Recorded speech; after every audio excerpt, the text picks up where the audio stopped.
temps d'inspiration. Temps d'inspiration, c'est un moment de partage, d'édification et de motivation que moi et vous, nous passerons ensemble tout le samedi à partir de 10h pour les comptes de Open Books. Alors, aujourd'hui, je prends vraiment le temps d'expliquer un concept qui est très fort en moi, que nous allons prendre le temps de partager et de comprendre la pensée de Dieu par rapport à cela. Je vais nous amener à lire 3 textes d'écriture et nous allons traverser ces 3 textes. Je commence par Philippiens chapitre 3, à partir du verset 12 jusqu'au verset 14. Philippiens chapitre 3, à partir du verset 12 jusqu'au verset 14, la Bible dit: ce n'est pas que j'ai déjà remporté des prix ou que j'ai déjà atteint la perfection, mais je cours pour tâcher de le saisir, puisque moi aussi j'ai été saisi par Jésus-Christ. Frère, je ne pense pas l'avoir saisi, mais je fais une chose, oubliant ce qui est en arrière et me portant vers ce qui est en avant. Je cours vers le but pour remporter les prix de la vocation céleste de Dieu en Jésus-Christ. Après Philippiens, lisons 1 Corinthiens chapitre 9, le verset 27. 1 Corinthiens chapitre 9, le verset 27, la Bible dit: mais je traite durement mon corps et je le tiens assujetti de peur d'être moi-même rejeté après avoir prêché aux autres. Et pour finir, prenons Galates. Galates à partir du premier verset, plutôt Galates chapitre 1 à partir du 6e verset jusqu'au verset 7. La Bible dit: je m'étonne que vous vous détournez si promptement de celui qui vous a appelé par la grâce de Christ pour passer à un autre évangile. Non pas qu'il y ait un autre évangile, mais il y a des gens qui vous troublent et qui veulent renverser l'évangile de Christ. Avant de commencer à expliquer ces 3 textes, j'aimerais que nous parlions par rapport à ce que nous appelons l'espérance. Vous savez déjà, notre service s'appelle Open Books. Open veut dire espérant. Donc nous sommes ceux-là qui croient, ceux-là qui espèrent. Alors parce que nous sommes chrétiens, nous espérons à quoi? Nous espérons face aux promesses de Dieu. Vous savez, quand vous lisez la Bible est remplie de promesses, de prophéties. La Bible est remplie de paroles que Dieu nous dit déjà en avance qu'il va accomplir plus tard. La Bible est centrée du début jusqu'à la fin. Nous voyons des promesses et des promesses et des promesses. Des promesses qui touchent nos vies et des promesses par rapport à la venue de son Fils Jésus-Christ. Dieu, de l'autre côté, il est ce Dieu qui continue à nous promettre. Il nous promet, il ne cesse pas de nous promettre. Il continue, même lorsque nous recevons ce qu'il nous donne aujourd'hui, il ne finit pas ce travail de nous promettre. Il continue à nous promettre. Et quand il nous promet, il nous demande, nous, à notre tour, d'avoir de l'espérance. Il dit: je sais les projets que j'ai formés sur vous, c'est les projets de paix et de bonheur, afin que vous ayez de l'avenir et de l'espérance. Ça signifie que Dieu aime que nous ayons une position où, malgré les réalités du temps, malgré les conjonctures, Dieu aime que nous restons dans l'espérance. Nous continuons à croire que ces paroles sont oui et amen, et ces paroles sont sorties pour se réaliser. Alors, pour toucher les promesses de Dieu, Dieu aime que nous ayons l'espérance. Nous continuons à croire, nous continuons à rester dans sa pensée, peu importe ce qui se passe. Et lorsqu'il nous promet comme ça, il prend l'engagement de réaliser toutes choses. Il sait ce qu'il va faire, il sait les moyens qu'il va prendre, il sait les voies, les canaux qu'il va utiliser pour atteindre ses objectifs. Voilà pourquoi il nous dit: ce que vous devez faire, c'est de continuer à croire. Les 3 textes que nous venons de lire, Paul prend le temps de nous expliquer quelque chose de très important. Qu'est-ce que Paul nous enseigne? Paul nous enseigne que le fait d'accepter Jésus-Christ dans sa vie permet en sorte qu'une nouvelle route s'ouvre, une nouvelle voie, un nouveau chemin s'ouvre. Et ce chemin, Paul nous lit comme un parcours, comme une course. Et ce qui importe, ce n'est pas seulement le fait de courir, mais la qualité de la course que nous menons.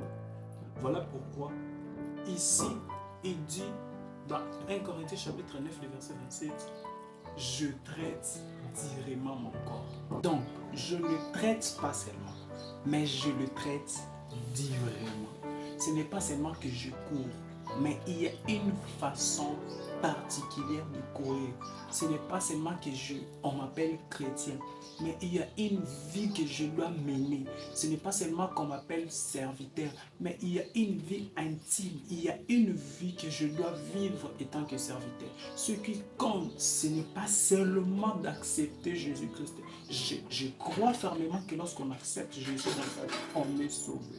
Mais la vie qui vient après nous exige de continuer à rester les enfants de Dieu. Ce qui est très important. Et rester enfant de Dieu, ce n'est pas seulement rester dans le service, continuer à venir à l'église, mais c'est la qualité de vie que nous menons, la qualité de vie que nous portons à la société.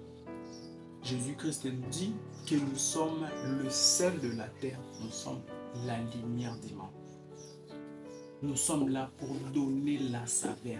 Notre présence doit marquer une différence. Parce qu'on est là, les gens doivent comprendre qu'il y a une vie qui n'est pas comme les autres sur la terre. Voilà pourquoi Paul est en train de signifier, il dit, ce n'est pas seulement qu'il faut traiter, mais il faut traiter directement son corps. Ce n'est pas seulement qu'il faut rester, mais il faut continuer à courir. Et quand tu lis Galates, Paul est en train de parler aux Galates, il leur dit, vous étiez en train de bien courir, mais un moment, vous avez arrêté. Paul enseigne l'idée de la constance alors que nous vivons dans la marche avec Christ. Parce qu'on a accepté Jésus-Christ, on doit être constant, on doit garder ce qu'on a réussi. Peu importe les échelons, peu importe les réalités, parce que nous courons vers l'avenir. Il ne suffit pas seulement de courir vers l'avenir, mais il suffit de rester constant dans sa façon de courir. Il suffit aussi d'avoir des choses qu'il faut alors que nous sommes en train de courir. Ce qui importe, ce n'est pas seulement à aller remporter les prix, mais c'est aussi les parcours, comment nous avons couru jusqu'à la fin.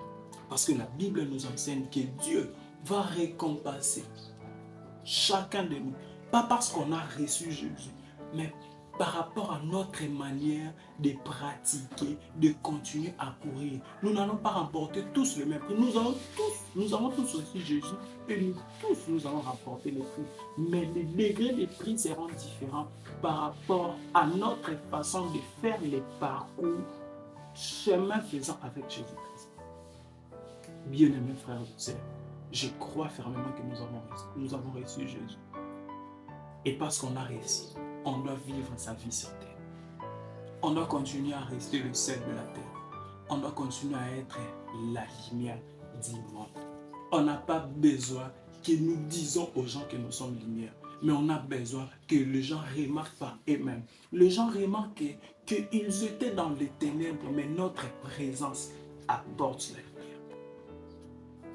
Si nous le disons comme ça, c'est qu'on doit savoir que chaque pas, étant que chrétien, est une possibilité d'avancer vers l'avenir.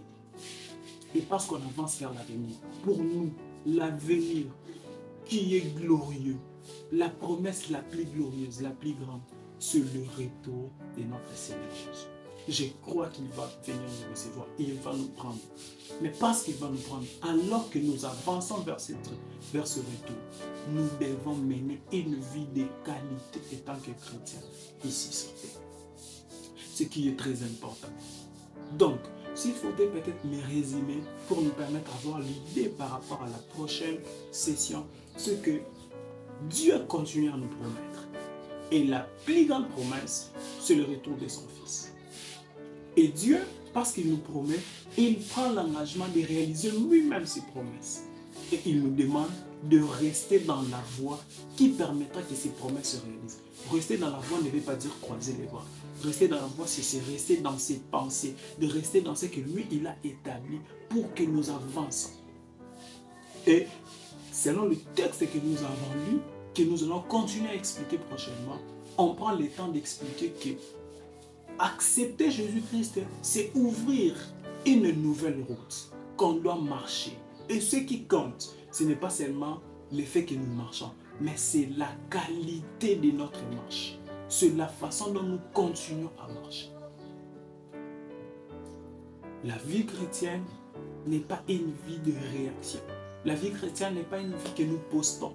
La vie chrétienne, ce n'est pas une vie que nous menons sur Internet. La vie chrétienne est une vie de pratique. En appliquant les règles, en appliquant le principe de Dieu. Et c'est comme ça que nous restons chrétiens et nous menons une vie de qualité. Les promesses de Dieu sont oui et amen. Les promesses de Dieu vont se réaliser.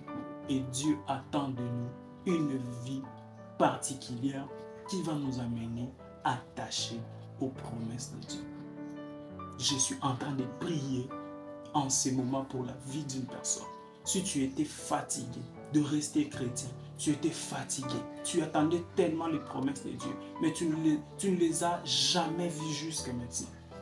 Et ça commence à devenir difficile pour toi. J'ai prié que le Saint-Esprit te fortifie. Et parce que le Saint-Esprit va te fortifier, le Saint-Esprit est un enseignant qui nous enseigne la vie de Jésus-Christ. Que ce Saint-Esprit nous t'enseigne là où tu es, la vie de Jésus-Christ, que tu sois réconforté afin que tu arrives à pratiquer la vie chrétienne. Regarde beaucoup plus en avant. Regarde les prix que tu dois remporter. Paul dit, je fais une chose, j'oublie tout ce qui est en arrière. Oublie tout ce qui est conjonctif, oublie tout ce qui est réalité, oublie tout ce qui est souci, oublie tout ce qui est peine. Porte-toi sur l'avant et regarde le prix que Dieu a réservé pour toi. Tu es un champion, tu vas arriver et arrive non seulement parce que tu vas marcher, mais produis une marche de qualité qui t'amènera à remporter aussi un prix de qualité. Que le Seigneur nous bénisse abondamment. Retrouvons-nous le samedi prochain. Ciao.